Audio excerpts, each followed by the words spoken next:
before the glorious empire of Tamriel, before the Ruby Throne, before the line of Septim and dragons, there was a world where men crawled beneath the cruel light of the elves.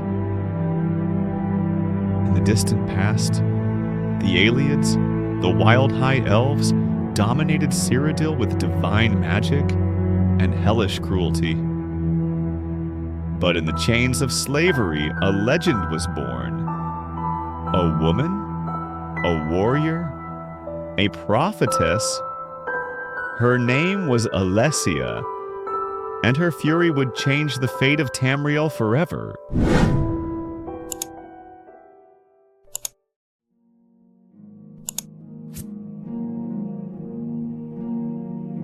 At the end of the Merethic era, Cyrodiil was dominated by the Ayleids, a civilization of brilliant magic, sublime artistry, and ruthless rule.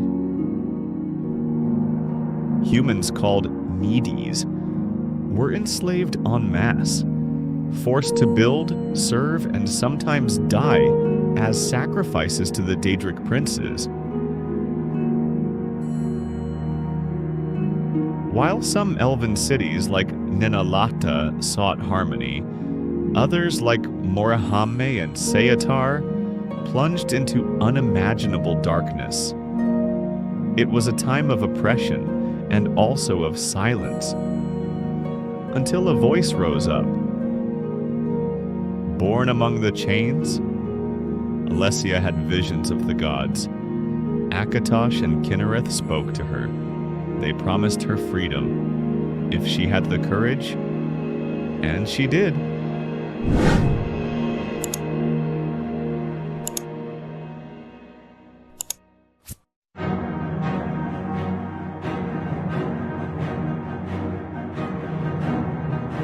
The epicenter of the rebellion was Sancre-Tor, but later Nide villages in the surrounding area began to join the cause, helping to grow the symbol of resistance, Alessia the Liberator. Ayleid cities split. Some tried to maintain order, others responded with massacres. Battle after battle, the humans gained ground.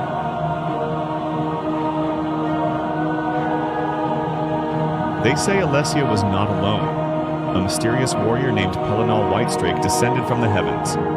He crushed Ayleid armies with his sword of light, and committed acts as brutal as the elves themselves.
Alessia was crowned Queen of Men, the first Empress. She not only liberated Cyrodiil, she founded a new world, an empire of faith and unity. Under his leadership, the religion of the 8 divines was born from his pact with Akatosh, replacing the dark cults of the Daedra. The white gold tower now belonged to humanity.